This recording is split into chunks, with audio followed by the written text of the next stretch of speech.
Ready to become a better herbalist? Let me give you some advice. Number one, study biology, chemistry, anatomy, physiology, nutrition. All of those wonderful modalities. In addition to plants, you're going to learn how to incorporate these sciences into your study practices. The sciences help you understand the body better and how the herbs interact with different systems and shift bodily functions. So like, who cares if you know that milk thistle is a superb herb for the liver if you don't really understand how the liver functions or how its health contributes to overall health and how its impaired function is tied to many different conditions. Also, when you understand chemistry, you'll make better medicine because you'll have a deeper understanding of solubility and the range of constituents that can be extracted, like from alcohol versus an oil infusion. A really great example, an error I saw someone make recently, is that they were talking about the benefits of the fatty acids in evening primrose and advising people to make and drink it as a tea. Well, fatty acids are soluble in oil, not water. So this doesn't make the tea bad. It just means that what she intended with the medicine was not what was extracted from her preparation.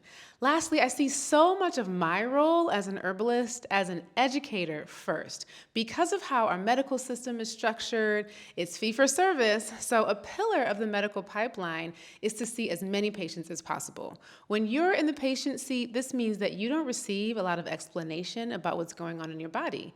During the well visits that I had this year, I waited in the examination room for a longer amount of time than I was actually seen by the doctor.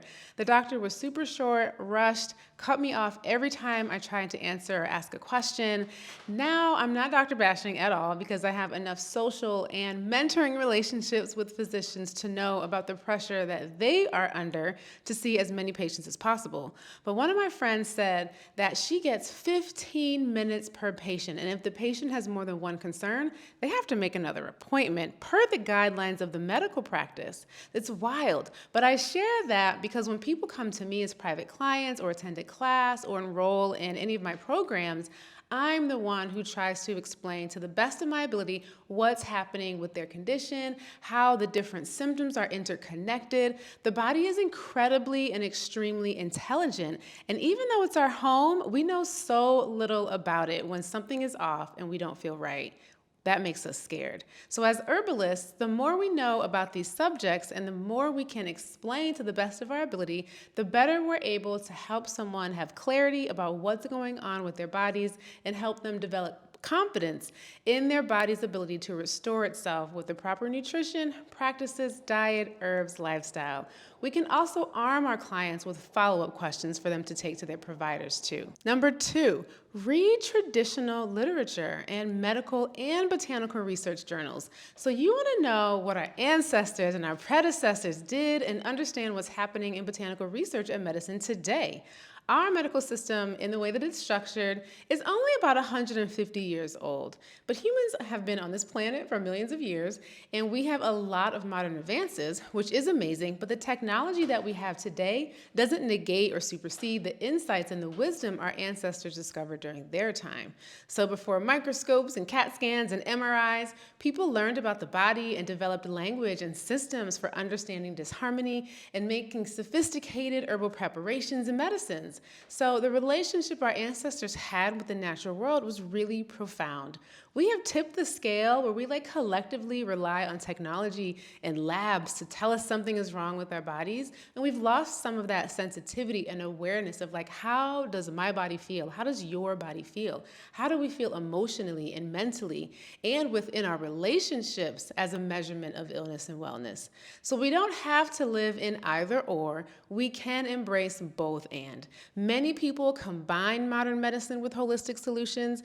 A great example is using modern diagnostic tools to understand what's going on in your body, but supporting yourself with herbs instead of pharmaceuticals when possible. Tune in to our free herbal medicine masterclass. I'm going to teach you all about how I got out of chronic pain, healed trauma, ditched dependence on big pharma's drugs using herbal medicine and the Calypso healing method. The link is below. Number three, share from your current place of understanding because it helps you focus your studies and organize your thoughts. This means start teaching.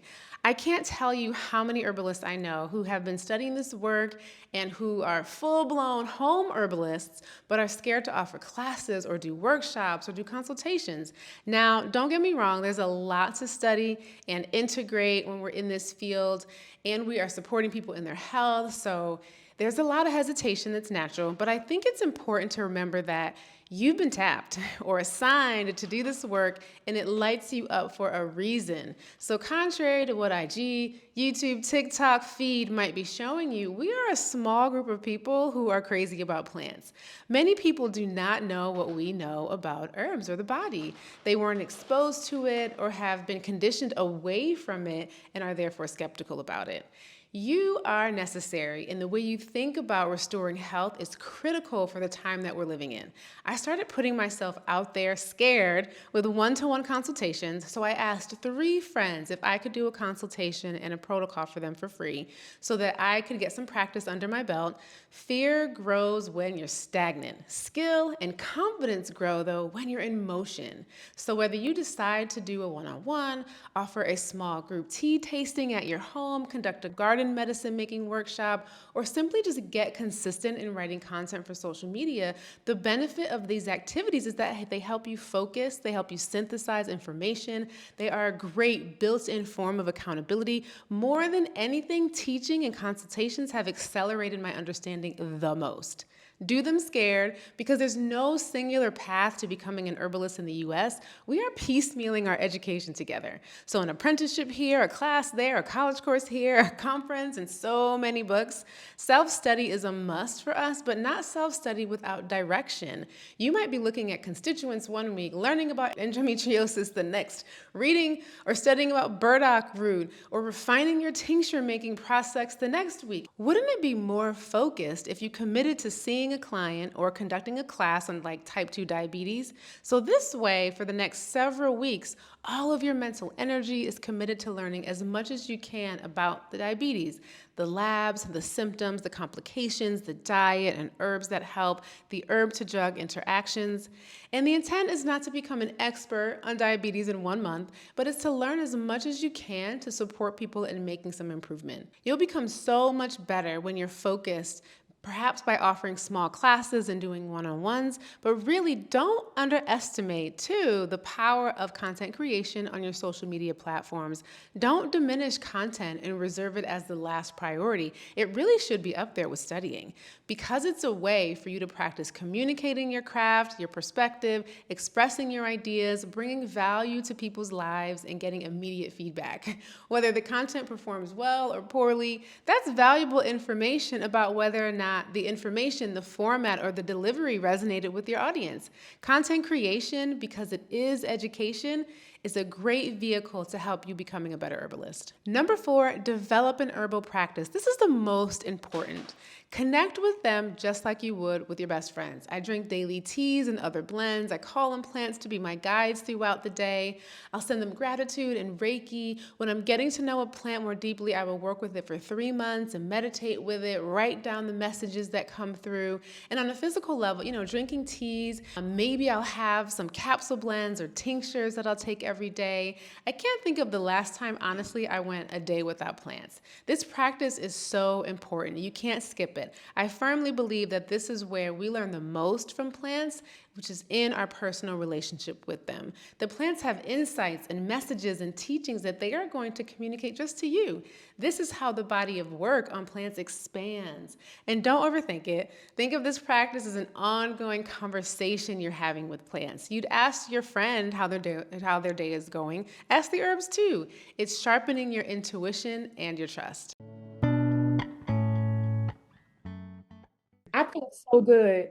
And all this time, it's been like for me, I really don't know enough. I don't know enough, even though I've been through some different herbalism programs.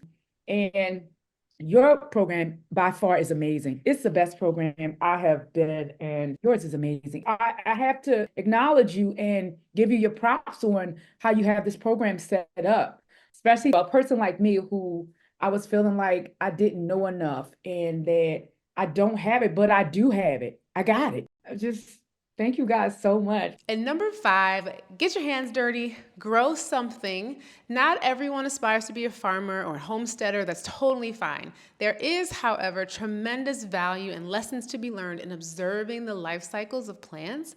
Spend time outside during all of the seasons. Tammy and I take a walk by our office every morning, and we walk the same path. So I've seen so many changes in the plant landscape just by going on this walk every day. We also have a garden, and something that I love to do in our garden is kind of watch the entire life cycle of the plants instead of harvesting. So I let chamomile, spilanthes, calendula, burdock, just let them go to seed without harvesting or collecting anything, just to watch what nature does. And it's really, really abundant.